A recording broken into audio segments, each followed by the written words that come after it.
Mesdames et messieurs, très chers téléspectateurs, merci de suivre Repère. Repère aujourd'hui se penche exclusivement sur la politique. Nous parlons des questions brûlantes d'actualité. Parlons de cette question qui fait jaser sur la toile par rapport au lever d'immunité de l'ancien président Joseph Kabila. Nous essayons aussi de parler sur la situation chaotique à Kinshasa, sur les embouteillages, la gestion de la ville de Kinshasa ou encore de la ville du Congo central. Il y a certaines mesures qui ont été prises. Nous parlons aussi de la situation sécuritaire à l'est de la République démocratique du Congo, parce que nous apprenons, il aurait été dit, nous aurions appris que le solde des militaires ont été détournés. Il y a grogne. Alors, je reçois pour vous pour la toute première fois sur ce plateau quelqu'un qui n'a pas sa langue dans sa poche. Il dit des choses vraies, telles qu'elles sont. Il est avec nous aujourd'hui, lui c'est Joël Lamika, à qui je dis bonjour et bienvenue. Bonjour Jules, bonjour à tous les téléspectateurs de l'émission Le Repère. Très bien. Alors, je ne sais pas comment vous définissez? Opposant, analyste politique, voilà, ou bien, voilà, citoyen. Non, activiste politique tout simplement, mais aussi citoyen engagé. Donc voilà. Citoyen engagé. Alors, j'aimerais d'abord commencer par cette question parce que nous sommes en politique. Nous parlons de la politique. Qu'entendez-vous par politique, cher Joël?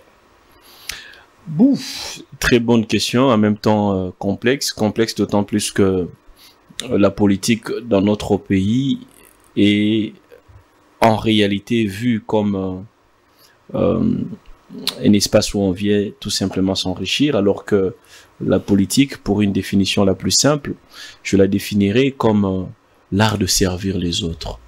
L'art de servir les autres, un peu comme Cicéron disait, l'amour, c'est l'oubli de soi pour l'autre. Et la politique, c'est justement l'art de servir les autres. L'art de servir les autres à travers la bonne gestion de la cité, à travers la bonne gestion de la chose publique, à travers la bonne gouvernance, justement.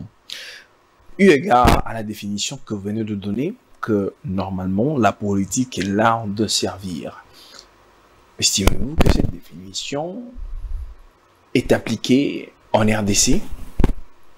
Malheureusement non, parce que le système politique en RDC, c'est un système qui, depuis le lendemain de notre indépendance, est essentiellement basé sur l'égocentrisme à outrance. Ça veut dire que on accède à des fonctions politiques pour s'enrichir, pour se servir soi-même.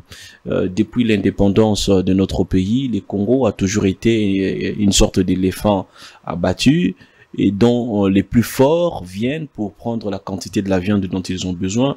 Le Congo n'a jamais été un espace, je veux dire comme ça, bénéfique pour tout le monde.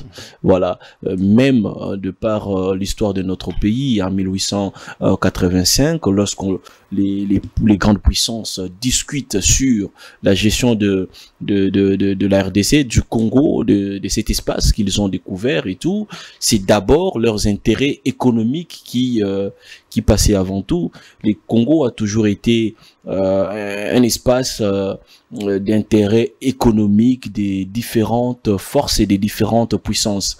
Et aujourd'hui, même avec les acteurs nationaux, nous semblons malheureusement être dans cette même situation où les plus forts, qu'ils soient les Katangais, le Luba, le Ngala, ainsi de suite, viennent se servir la grande partie de la viande dont ils ont besoin, et les plus pauvres, comme vous et moi, devons nous contenter de miettes.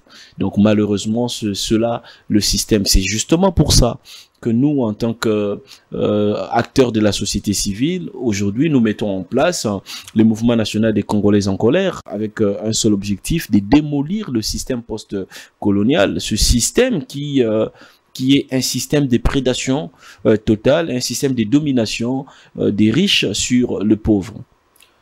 Vous dites que c'est un système colonial. Post-colonial. Post-colonial. Alors, nous l'avions carrément hérité.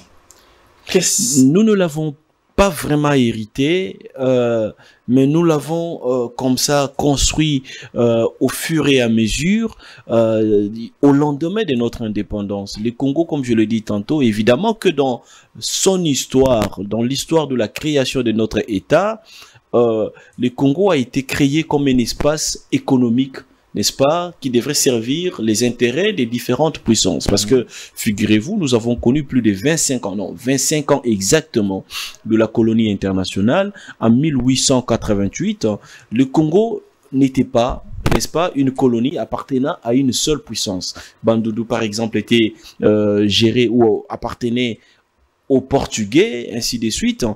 Et donc, au lendemain de notre indépendance, le Congo a continué à être un espace géographiquement d'intérêt économique pour les différentes puissances internes.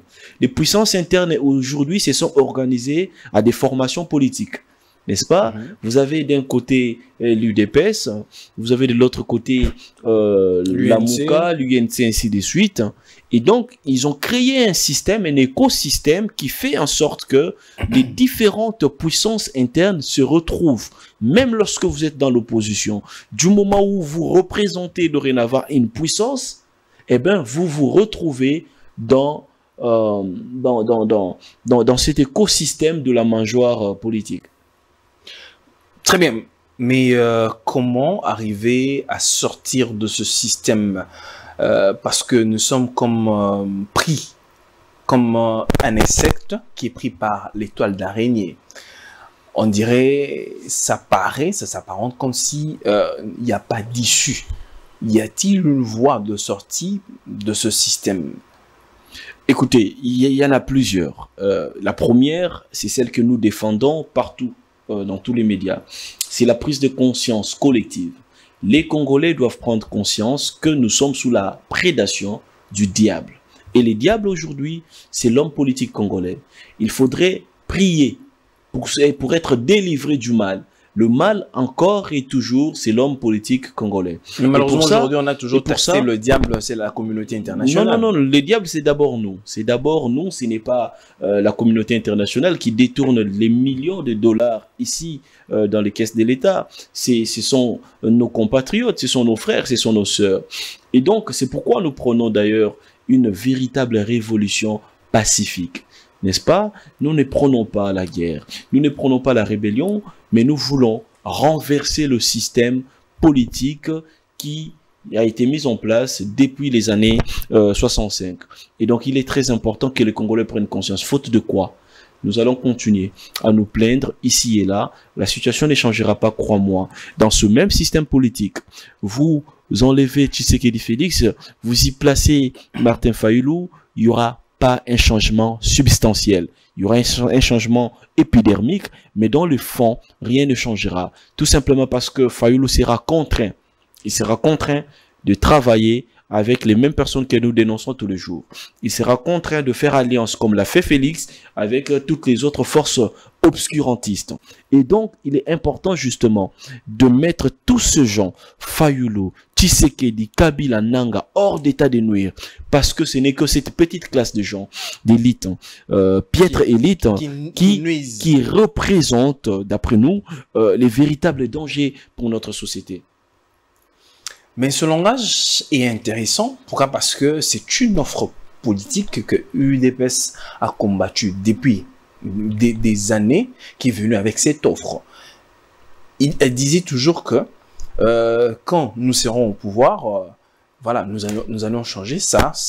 Nous allons changer le système politique en place. Mais malheureusement, il y a 6 ans, que le président de la République, Félix Tshisekedi, est au pouvoir, on n'arrive pas à voir l'impact du discours qui était fait lors de ces indépendants qui étaient en l'opposition. Est-ce que ce ne serait pas la même chose avec votre mouvement? Mais écoutez, c'est justement pour ça que j'ai soutenu personnellement Félix Tshisekedi.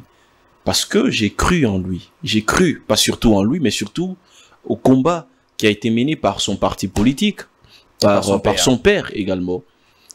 Mais le plus grand souci que je portais, c'était de voir Félix Tshisekedi démolir le système politique qui était mis en place. Mais il a parlé du déboulonnage. Mais malheureusement, l'UDPS étant un parti politique de masse, ils sont dans la carence totale de la crème, ils sont dans la carence totale de l'élite qui doit réfléchir stratégiquement. C'est pourquoi lorsqu'ils ont parlé des déboulonnages, ils ont pensé bêtement que il suffirait de dégommer certaines personnes de leur poste, de sanctionner certaines personnes et que le système serait démoli. C'était une erreur fatale. C'était une erreur fatale.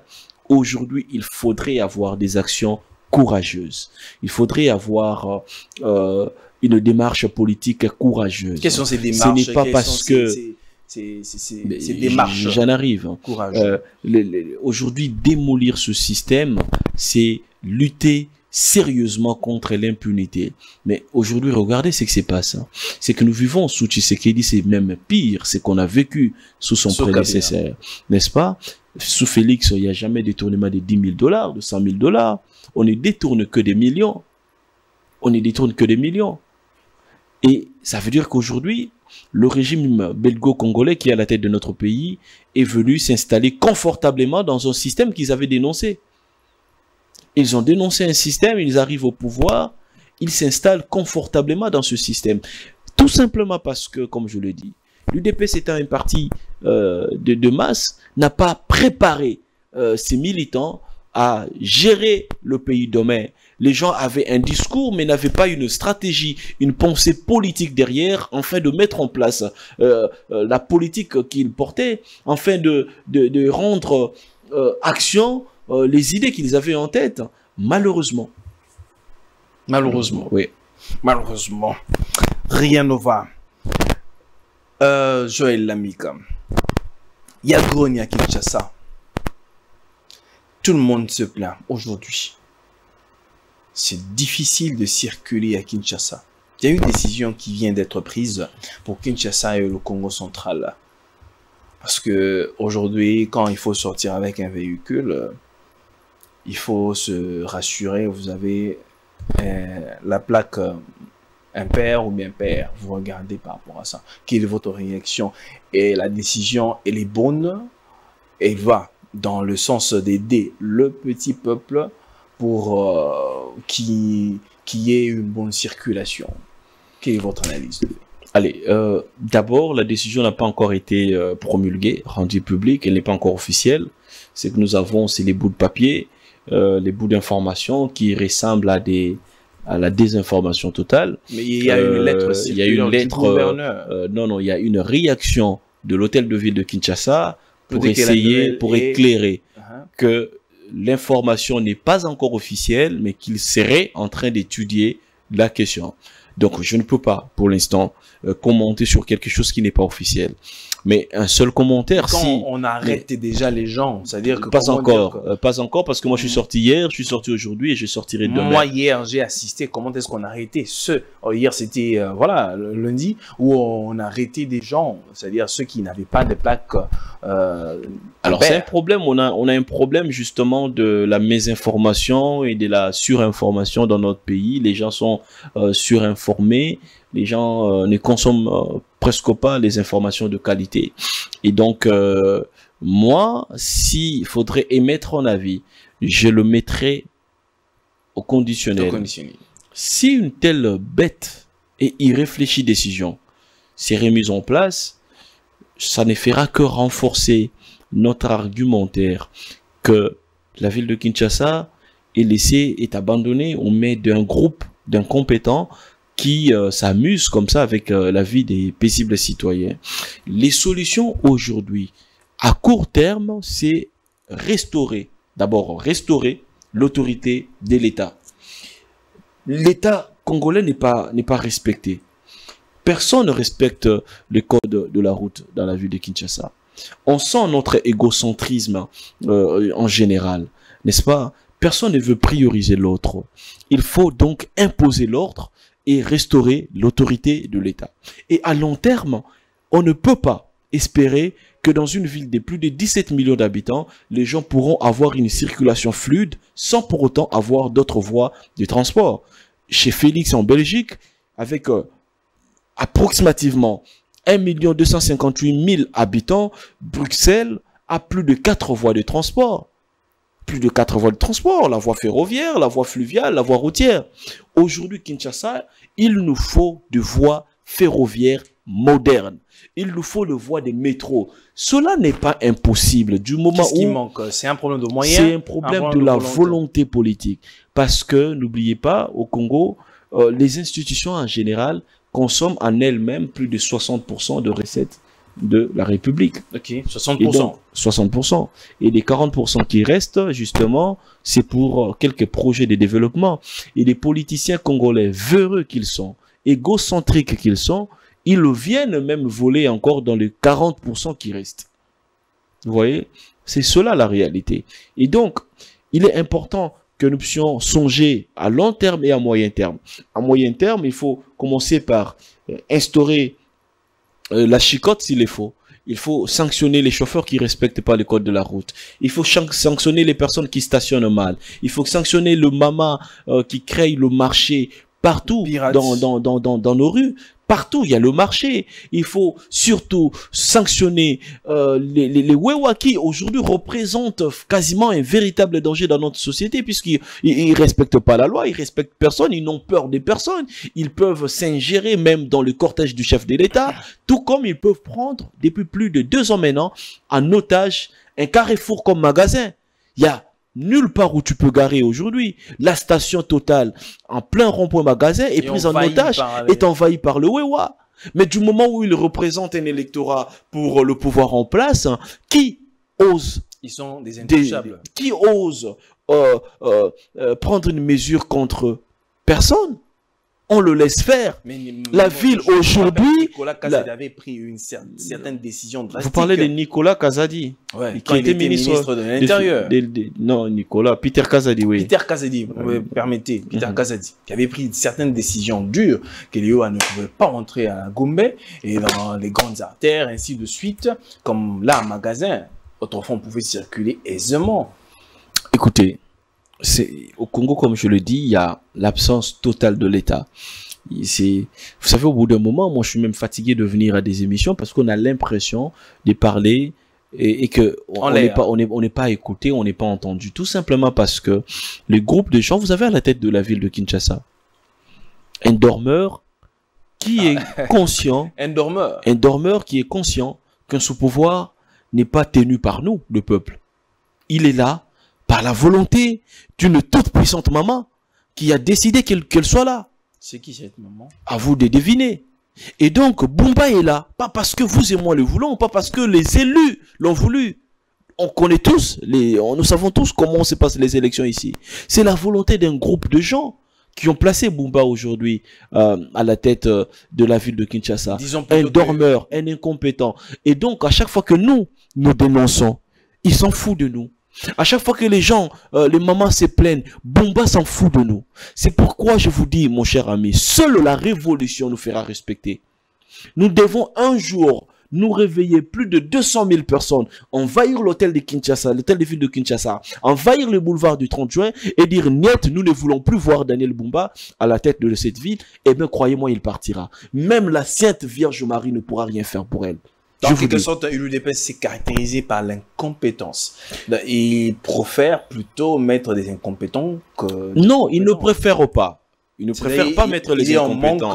L'UDPS est un parti de masse. C'est cela la réalité. N'est-ce pas? C'est un parti de masse. N'oubliez pas, on a 2 types de partis politiques. On a d'abord, essentiellement, c'est vrai qu'il y a le centre et autres, mais on a le parti qui sont le parti de masse. Et puis on a le parti qui sont le parti de cadre. L'UDPS, de par sa création, n'est pas un parti de cadre. On devient cadre à l'UDPS sur base de son militantisme, sur base de sa loyauté, sur base de son abnégation. Vous voyez? Ce n'est pas sur base de son intelligence. C'est d'abord parce qu'on a fait preuve de loyauté, de militantisme et d'abnégation. C'est comme ça qu'aujourd'hui, vous avez des gens qui se retrouvent DG et DGA à la tête de certaines institutions dans la ville de Kinshasa, qui n'ont jamais, non, pas qu'ils ne foutent rien, mais ils vont rien faire, mais des gens qui n'ont jamais travaillé de toute leur vie. Aujourd'hui, regardez, je vous dire, regardez aujourd'hui Kabouya. Il est ministrable. Kabouya est primaturable. Parce qu'il est à la tête d'un grand parti politique. Il est à la tête d'une véritable puissance politique. Mais ce monsieur qui s'est retrouvé aujourd'hui par coup de chance à la tête d'un grand parti comme l'UDPS, par coup de chance, à la tête d'un grand parti comme l'UDPS, il n'a jamais travaillé quelque part de toute sa vie. Où a-t-il déjà travaillé? Où a-t-il déjà été cadre? Dans quelle entreprise multinationale ici à Kinshasa on pourrait engager un Kabouya? Chez Orange? Chez Raobank? Dans quelle entreprise? Aucune. Et donc la seule entreprise où il peut briller, c'est l'UDPS et finalement les institutions de l'État. C'est pourquoi nous voulons démolir ce système où on milite dans son parti et on se retrouve DG ou DGA à la tête d'une institution. Tout Congolais, peu importe son appartenance politique, a le profit. Du moment où il est compétent, il peut diriger une institution. Est-ce que le problème, c'est au niveau du sommet ou bien il y a ce problème dont le feu président ou bien l'ex-président s'était plaint qu'il a manqué 15 personnes. Que dire du président Félix Tshisekedi? A-t-il des 15 personnes ou il en manque pour faire de... Mais ça, je sais pas. Je sais pas, mais je crois que... Il est mal entouré. Les discours de mal entouré, c'est du déjà entendu. Moi, je suis manager. Le management, c'est l'organisation du travail, c'est la coordination et tout. Et donc, il n'y a pas de mauvaise troupe, il n'y a que de mauvais leaders, n'est-ce pas? Si les choses ne sont pas bien faites, nul. Point n'est question ici de pointer le doigt aux différents exécutifs, n'est-ce pas? Kabouya n'est qu'un exécutant, Bumba n'est qu'un exécutant, n'est-ce pas? Même à l'entrée vers le coin sur l'avenue des Écuries, l'entrée du chef de l'État, il y a les trous. Mais si Félix n'a pas le courage de virer Kabouya, enfin, de virer Bumba, qui est incompétent? Donc aujourd'hui, nous faisons face à une association des dirigeants incompétents et qui se protègent entre eux. Ils se rencontrent lors des réunions et ils se caressent les oreilles, voilà, les prouesses économiques, voilà ce qui est fait, nanani nanana. Mais la réalité, peuple a souffrir. Qui préféreriez-vous entre Ngobila et Bumba? Non, écoutez, Félix n'a pas eu la chance, malheureusement, d'avoir un gouverneur légèrement compétent. Légèrement. On n'a pas besoin, j'exige pas pour l'instant, de moins avec Félix, j'exige pas la compétence parce que ce n'est pas de leur nature, moins encore de la sienne, mais par contre, j'exige, ou encore j'aurais exigé qu'il y ait des gens légèrement compétents, ne serait-ce qu'à 20%. Et donc, sous le mandat des Félix, malheureusement, on n'a pas de gens légèrement compétents placés à la tête de la ville de Kinshasa. Est-ce que ça vous donne toujours envie de vivre à Kinshasa? Quand vous circulez à Kinshasa, vous avez la crasse partout. Envie ou envie, j'ai pas d'autre choix, moi. Moi, je suis pas belge comme Félix. Moi, je suis pas belge, je suis pas rwandais, je suis pas burundais. Moi, je ne suis que un Congolais. C'est-à-dire que si je ne suis pas à Kinshasa, je ne peux qu'aller à Goma. Si je suis pas à Goma, je ne peux qu'aller à Bukavu. Si je suis pas à Bukavu, je ne peux qu'aller à Bandundu, dans le Bandundu, n'est-ce pas? Mais maintenant, est-ce que j'ai le choix entre vivre à Kinshasa et dans une autre ville au monde? J'en ai pas. C'est ici où j'ai investi. C'est ici où j'ai ma propre résidence. C'est ici où j'ai mes amis. Je ne me vois pas aujourd'hui aller en exil. Je ne me vois pas aujourd'hui aller à l'étranger. Je me veux heureux dans cette ville. Et donc, j'ai le devoir de militer ici pour que les choses changent. Jusqu'à ma mort, j'ai le devoir de militer ici pour que les choses changent. Et les choses doivent changer. Le Congo n'est pas une sorte d'espace privé de Tshisekedi, de Kabila, de Nanga ou je ne sais pas de qui. Non. Joël Lamika, estimez-vous vraiment que la démocratie nous aide à évoluer ou bien il faut plutôt instaurer la dictature pour essayer un peu de se changer le paradigme, changer un peu le narratif, les choses d'une façon. Nous avons une particularité en tant que peuple, c'est de tout faire dans l'à peu près. C'est ça notre particularité. C'est l'apeuprisme qui nous caractérise, qui aussi détruit le fonctionnement de notre pays. Laisse-moi vous dire qu'aujourd'hui, le professeur Ndaiwel, qui est l'un de mes modèles, le dit si bien dans l'un de ses ouvrages intitulé La saison sèche et pluvieuse. Il dit que le Congo est un pays de multiples paradoxes. Le Congo est en même temps une démocratie, mais aussi une autocratie. Voilà. Et donc, on est toujours entre deux extrémités, hein, malheureusement. Soit on est... voilà. Et donc, par conséquent, commençons d'abord par essayer à bien appliquer les lois de la démocratie. Commençons d'abord par essayer. On verra ce que cela donnera. Tant qu'on ne l'a jamais essayé, ne pointons pas du doigt au système démocratique. Parce que regardez ce qui se passe au Sénégal aujourd'hui. Le Sénégal, c'est un État exemplaire en Afrique francophone, qui n'a jamais connu les coups d'État, qui ne connaît que des transitions pacifiques, et qui, aujourd'hui, on peut sentir, on peut dénoter des véritables indicateurs du changement, du développement. Aujourd'hui, en Afrique francophone, lorsque vous voulez organiser un forum international, une conférence internationale, il n'y a que deux pays qui vous passent à la tête. La Côte d'Ivoire et le Sénégal. Les Congo, c'est lorsque vous pensez, voilà, détourner, stresser un tout petit peu. Vous dites, bon voilà, j'ai besoin de stresser un peu, je vais à Kinshasa. Malheureusement, c'est cela la réalité.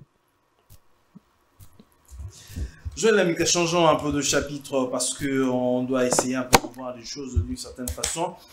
Il a été demandé la levée des immunités de l'ex-président Joseph Kabila.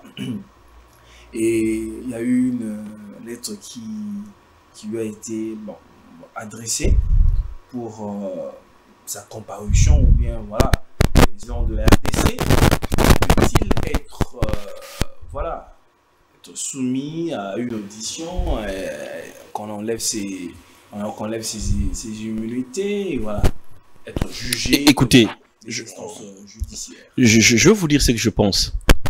Pour moi, personnellement, la levée des immunités de Joseph Kabila est une aventure supplémentaire du régime Tshisekedi. C'est une nouvelle blague. Pourquoi? Parce que cela n'est pas la priorité de priorité pour les Congolais, mon cher ami. Eh bien, je vais vous dire une chose. Si la levée des immunités de Kabila permettra à ma mère qui est à Kasongolunda d'avoir de l'eau potable, eh bien, j'encourage cela. Si la levée des immunités parlementaires permettra à mon père d'avoir de l'eau potable dans sa maison, je soutiens cela. Si la levée des immunités de Joseph Kabila nous permettra d'avoir des bonnes routes dans la ville de Kinshasa, nous permettra d'avoir moins d'embouteillages, si la levée des immunités de Joseph Kabila créera beaucoup d'emplois comme l'a promis l'UDPS, si la levée des immunités de Joseph Kabila créera les entreprises, amènera les investisseurs, eh bien moi j'encourage cela. Faute de quoi, je pense encore et encore que le régime Tshisekedi qui se caractérise dans un élan de distraction inutile est en train d'exceller parce que le mandat Tshisekedi touche à sa fin. Aujourd'hui, nous avons besoin des résultats qui seront mesurables sur base des promesses tenues. On n'a pas besoin de renforcer les conflits internes. Tout ce que je pense sincèrement, c'est que l'on soit un peu focalisé sur la vie sociale des Congolais. Les régimes Tshisekedi devraient se focaliser sur l'amélioration de la qualité de vie des Congolais. Parce que moi, en tant que citoyen, j'habite la cité, je ne vois pas dans quelle mesure la levée des immunités de Joseph Kabila me concerne moi. Je m'en fous. Qu'elle soit levée, s'il vous plaît. qu'il soit levé ou pas, je m'en fous. Tout ce dont j'ai besoin, c'est d'avoir l'eau potable. Tout ce dont les jeunes ont besoin, c'est d'avoir du travail chez eux. Tout ce dont les familles ont besoin, c'est de manger à leur faim. Tout ce dont les étudiants ont besoin, c'est d'accéder à un système éducatif de qualité, c'est d'accéder à des bourses. Tout ce dont les femmes à l'est du pays ont besoin, c'est de vivre dans la paix, sans les violences sexuelles. Et donc, si vous pensez sincèrement, si Tshisekedi le pense, si Sama Lukonde le pense, si tous ces aventuriers politiques pensent que la levée des immunités parlementaires de Joseph Kabila donnera de l'eau potable, créera du travail, donnera des bonnes routes, luttera contre le détournement qui caractérise ce régime, eh bien, nous tous en tant que Congolais, nous ne pouvons que soutenir la démarche. Faute de quoi, mettez-nous loin, faute de quoi, nous disons, cette démarche est nulle et sans effet. Mettez-nous loin de cette mésaventure. Tout ce dont nous avons besoin, c'est l'amélioration de nos conditions de vie sociale. Cher Joël, n'estimez-vous pas que l'eau, le manger, tout ce dont vous venez de citer, pour les avoir, même quand vous les avez, vous devez être en paix. Vous devez vraiment manger votre pain, vous devez boire votre eau dans une quiétude. Mais si par exemple, c'est lui qui est aujourd'hui tagué, ou bien c'est lui qui est pointé du doigt et à la base de l'insécurité, pourquoi ne pas couper la racine et peut-être on trouvera, vous savez, la paix. Moi, je ne défends pas Kabila, parce que pour moi, que ce soit Joseph Kabila, Félix Tshisekedi, Corneille Nangaa, tous ces gens sont des gangsters que le Congo doit mettre hors d'état de nuire. Ils représentent à eux tous un véritable danger. C'est des dealers politiques. Si on en est aujourd'hui là, c'est parce que c'est un groupe de gens qui a négocié le pouvoir, qui a dealé et le deal a capoté. Mais qu'est-ce que moi j'ai à voir dans ça? Qu'est-ce qu'une maman qui habite Kabila-Kamwanga a à voir dans cela? Dites-moi comment et par quel miracle l'arrestation de Kabila donnera de l'eau à Kabila-Kamwanga. Expliquez-moi. J'ai été à Mbujimaï, tout comme j'ai été à Fizi. J'ai été à Bunia, tout comme j'ai été à Mweka. J'ai vu les gens souffrir. Je vois les gens qui ne réclament que pain dans leur maison, qui ne réclament qu'à manger. Vous n'allez pas dire, s'il vous plaît, vous n'allez pas dire à ces gens qui n'attendent que pain et paix, vous n'allez pas dire à ces gens qu'attendez qu'on arrête d'abord Joseph Kabila. Attendez qu'on interpelle d'abord Joseph Kabila. Vous n'allez pas dire à un jeune qui vient d'acheter à peine son véhicule, mais qui connaît directement les problèmes de pied, comme on dit, les problèmes des pneus, parce que les routes sont délabrées. Vous n'allez pas dire à ces jeunes-là que nous allons construire les routes quand Kabila sera interpellé. Aujourd'hui, le média, vous jouez un rôle, vous jouez le jeu des politiciens. Vous êtes en train de distraire les populations avec ce qui ne concerne pas leurs besoins. C'est pourquoi j'ai l'habitude de nous inviter à beaucoup lire. Il y a un auteur que j'aime beaucoup, Abraham Maslow. Il a proposé ce qu'on appelle la pyramide de besoins. Il dit que les besoins des êtres humains sont hiérarchisés et que les besoins que nous cherchons d'abord à satisfaire sont les besoins physiologiques. Vous arrêtez Kabila aujourd'hui et demain, moi j'aurai de l'eau pour me laver. Vous arrêtez Kabila aujourd'hui et demain, je vais satisfaire mes besoins physiologiques. Quelle est la différence aujourd'hui, à part les tirs, entre les Congolais qui vivent dans les zones pacifiées et les Congolais qui vivent dans les zones non pacifiées? Eux n'ont pas la paix. Aujourd'hui à Kinshasa, on n'a pas non plus la paix. Le seul endroit où tu te sens sécurisé, ce n'est que quand tu es dans ta maison. Ce régime n'a même pas réussi à sécuriser les Congolais qui vivent dans la capitale. Ce régime n'arrive même pas à nous donner de l'eau, l'électricité. À Kasavubu, ici, les gens viennent de faire 1 mois sans eau, plutôt sans électricité. Vous voulez me dire que là où vous êtes, vous n'avez pas d'électricité? Et donc, vous pensez, je ne parle pas ici de moi. Je parle de nous, parce que je ne suis pas un égocentrique comme eux. Ils sont égocentriques. Et donc, les gens qui n'ont pas d'électricité à Kasavubu auront l'électricité au lendemain de l'interpellation de Joseph Kabila, de la levée des immunités de Joseph Kabila. Quelle est la priorité des priorités aujourd'hui? Que veulent et que demande le peuple? Que veulent les Congolais? Les Congolais de tous bords ont quasiment le même problème.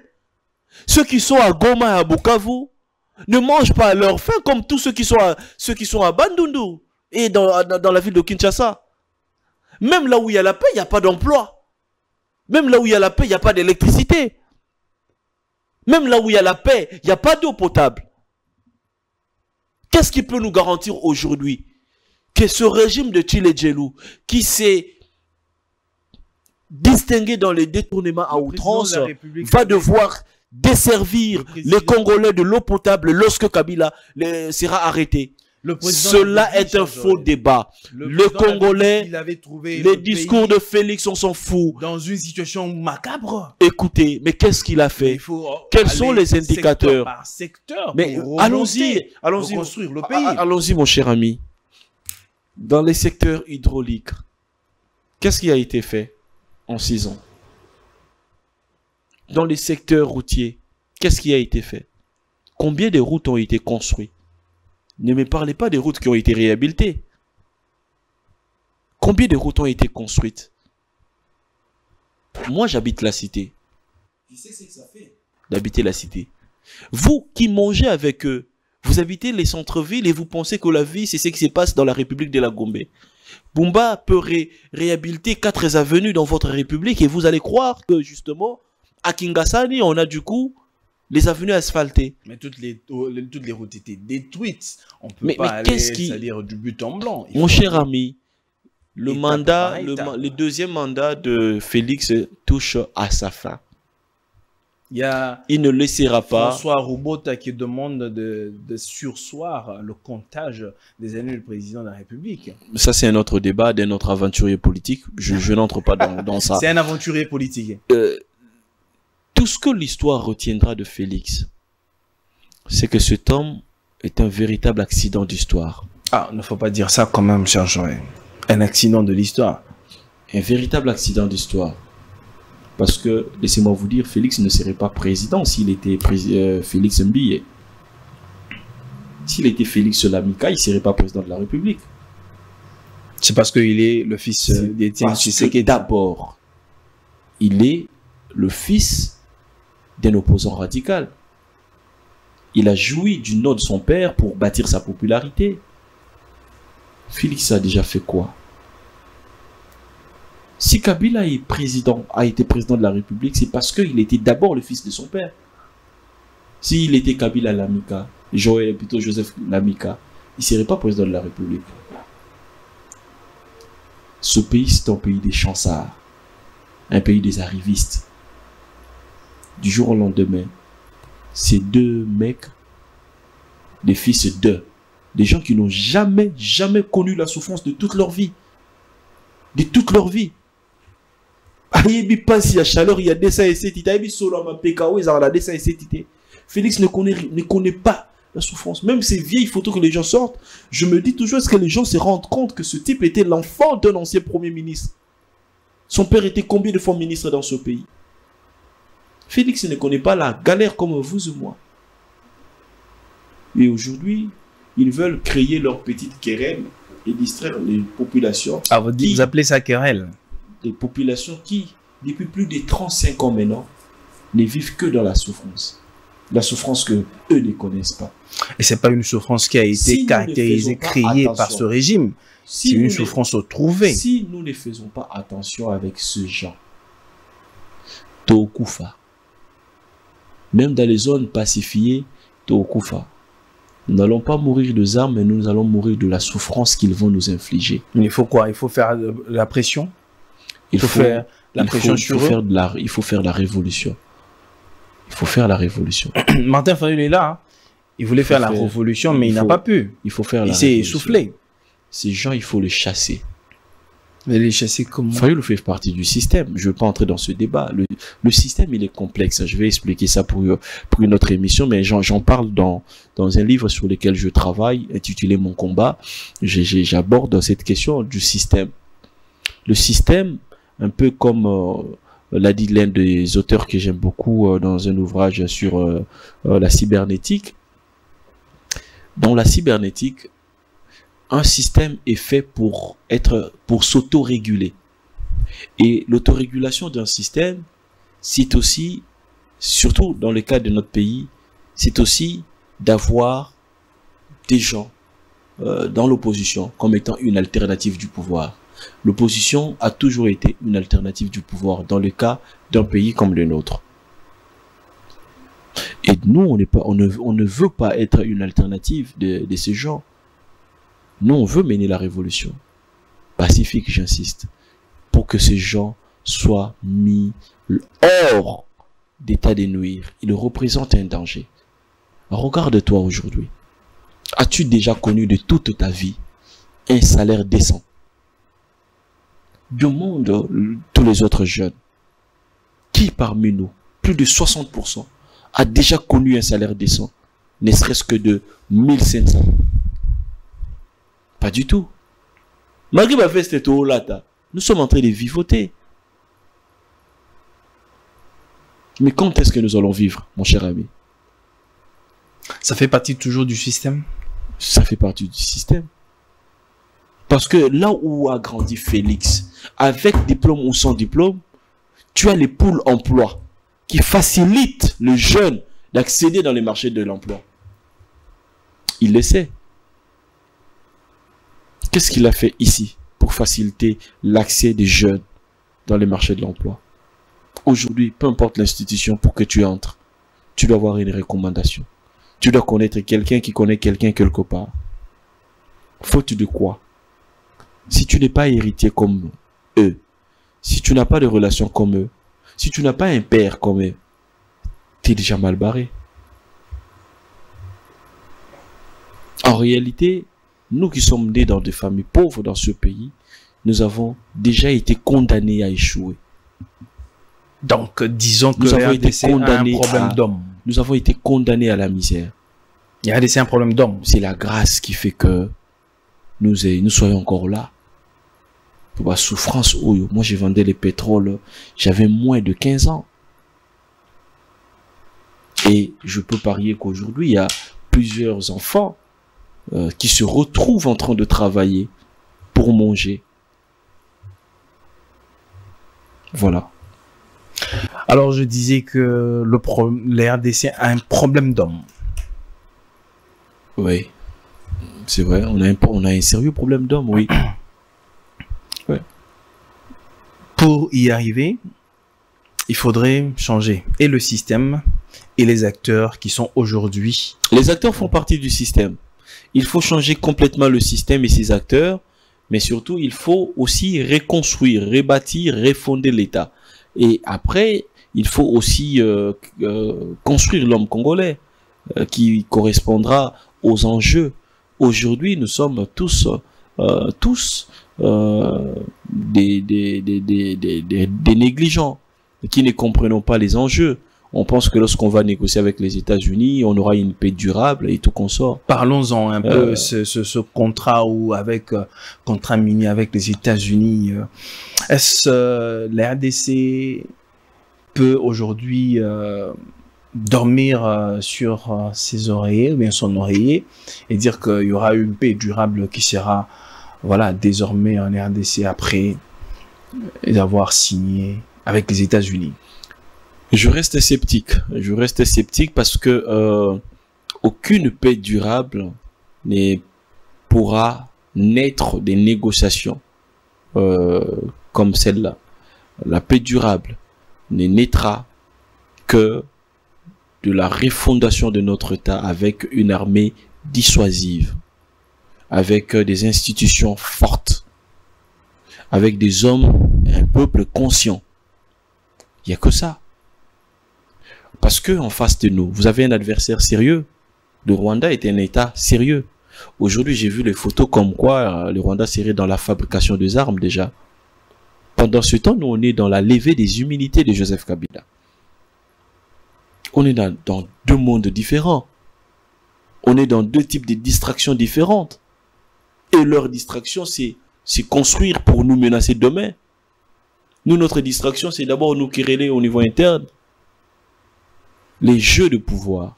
Il fallait faire quoi? Parce que à ce moment ici, il a été, même les médias occidentaux sont arrivés à conclure que Joseph Kabila était une menace, qu'il était de mèche avec l'ennemi. Que devrait faire l'État présentement là, quand par exemple on regarde que telle est une menace pour la République? Faudrait-il laisser cette personne-là et s'attaquer aux problèmes de santé, de route, voilà, d'autres problèmes, et n'est pas touché aux problèmes sécuritaires? Je sais pas. Je sais pas. Qu'ils fassent tout ce qu'ils veulent faire, mais rassurons-nous que Félix n'ait pas un seul jour de plus à la fin de son mandat. Qu'ils fassent tout ce qu'ils veulent faire, mais rassurons-nous que plus jamais un Tshisekedi, un Kabila, un Nanga dirige encore une quelconque institution dans ce pays, même pas un quartier. Ah, même pas un quartier. Ces gens sont nuisibles. Ils sont prêts à tout pour le pouvoir. Ils sont prêts à tout pour le pouvoir. Ils sont prêts à nous sacrifier, nous tous, pour le pouvoir. Mais Joël Lamika, aujourd'hui, tel que vous êtes là, sur mon plateau, vous êtes tellement à l'aise, vous pouvez parler. Mais vous ne serez jamais inquiété. Vous ne trouvez pas que c'est un changement? Autrefois, quand vous passez sur un média, et Kabila vous arrête, hein, sur le champ. Mon ami Manix Yinda a été arrêté sous Kabila, c'est ça? Non, Manix Yinda n'a pas été arrêté à cause, voilà, des propos qu'il a tenus contre le pouvoir. Non, il a été arrêté parce qu'il avait dit que Félix était un chiffon. Manix Yinda a été arrêté à cause de ses antécédents avec Matata Pogno. Non, d'abord, c'est vrai que, bref, il a été arrêté sous ce pouvoir. Chéribin Okende est mort sous ce pouvoir. D'accord? Mike Moukébaï ne veut pas dire Mike Moukébaï même l'incomber au pouvoir. Non, on va l'incomber parce qu'on incombe. On va l'incomber à ce pouvoir. Non, pas du tout. Il était ministre. Mike Moukébaï n'a pas été arrêté sous Mobutu. Il a été arrêté sous ce pouvoir. Pour l'instant, Joël ne dérange pas encore. Peut-être que ma voix n'est pas encore très audible. Non. Peut-être que je ne suis pas encore... Le président du CESAC avait dit on n'arrêtera personne. Personne et jusque-là n'a été arrêté pour ses convictions, ses propos, ainsi de suite. Je n'aime pas trop qu'on évoque ce frère-là sur le plateau où je suis invité. J'ai pas de respect pour lui.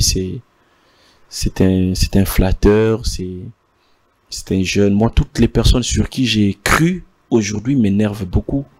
J'ai cru en lui, Christian, mais parce que je l'ai connu à l'Unikin. On est quasiment de la même promotion, moi en communication et lui en droit. Je le voyais tout le temps à une tendance, prendre sa moto, et je connaissais la relation qu'il avait à une tendance. Donc, on est de la même génération, c'est un frère. Mais c'est bien regrettable qu'aujourd'hui... Vous n'allez pas quand même me dire qu'aujourd'hui, les gens sont arrêtés pour leurs opinions personnelles. Aujourd'hui, c'est quand même regrettable que un jeune comme lui soit à la tête d'une institution comme le CESAC et qu'une chaîne de Louis France, comme notre ami Louis France, soit saccagée. Ça n'a pas été fait sous Kabila. C'est sous Tshisekedi. Et vous voulez dire que la chaîne de Louis France a été saccagée parce que le CESAC... Il y a eu beaucoup de choses qui ont été faites sous ce régime. Et pour moi, ce régime, c'est un régime des gangsters. Et croyez-moi, mon cher ami... Ce sont des fausses accusations avec Louis France. Croyez-moi, mon cher ami, le jour où un seul propos de moi fera les buzz, ces gens vont se précipiter pour m'interpeller. Ils se précipiteront pour m'interpeller. Pour l'instant, vous peut-être ne dérange pas que assez. Même vos écrits sur la toile C'est-à-dire, on le lit, on sait, on voit, c'est Joël, mais quand ça ne choque pas, c'est-à-dire, c'est ça, des vérités, par exemple. Savez-vous combien de menaces que je reçois en une journée? Savez-vous combien de menaces que ma fiancée reçoit en une journée? Savez-vous combien d'injures que je reçois? Vous pouvez pas imaginer. Je ne me sens jamais en sécurité. Aujourd'hui, vous avez les hommes zélés du pouvoir. Ceux qui ont menacé les professeurs Florimond Mouteba, ce ne sont pas les kabylistes. Ceux qui ont saccagé les affaires économiques de notre légende du football, Kidiaba Robert, ce ne sont pas des kabylistes. Ceux qui privent aujourd'hui le passeport à Monsieur Katumbi, ce ne sont pas de kabylistes. Alors quand même, si on doit parler de l'affaire de Katumbi, nous ne sommes pas. Katumbi qui lui a donné le passeport ici, nous ne sommes pas. Le président Félix Tshisekedi. Nous ne sommes pas. Alors que sous Kabila, on le lui avait privé. Cela ne justifie pas qu'on lui prive le fait de renouveler son passeport. Cela est un faux débat. Que aujourd'hui, qu'on ne se trompe pas, ce régime n'est pas différent de celui des Kabila. Celui des Kabila n'est pas différent du Mobutu qu'ils avaient combattu. On est dans la succession du mal. Et ces gens doivent être écartés. Joël Lamika, nous allons mettre terme à cette émission. Il y a eu une question. Nous allons sortir un peu du carcan politique parce que c'était un peu chaud.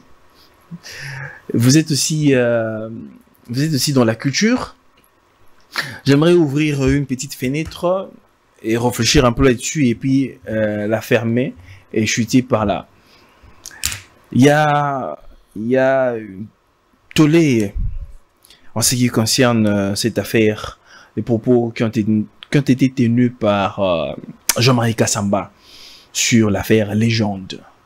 Parce que vous êtes aussi avec les stars, vous êtes avec voilà, toutes ces personnalités du pays, même culturelles.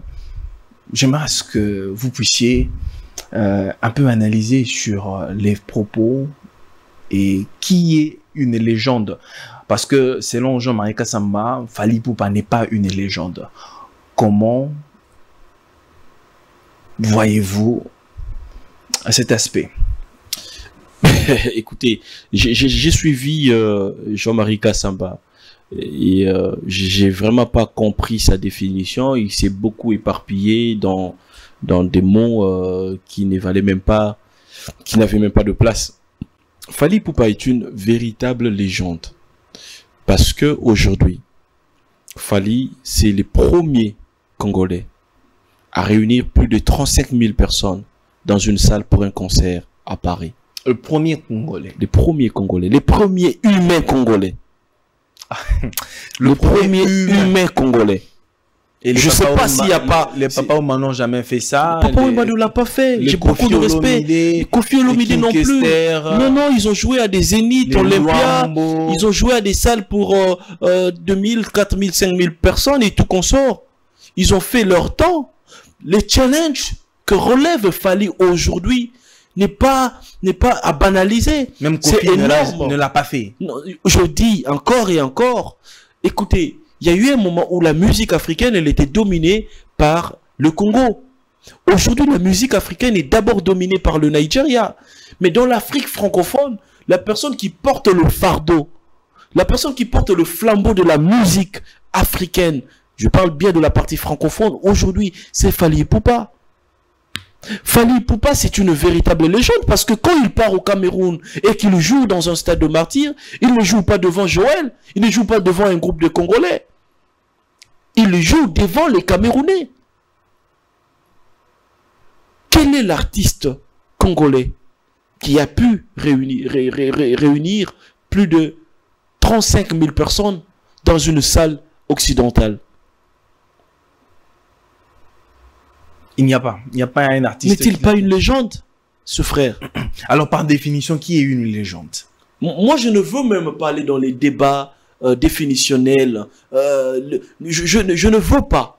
Vous allez seulement dans l'impact. Parce que aujourd'hui, il faut analyser l'impact que l'artiste Fally a. Mais surtout, je vais vous dire, moi j'ai toujours eu un respect de malade pour Fally Ipupa. Parce que je dois vous rappeler ici que Fally c'est un autodidacte.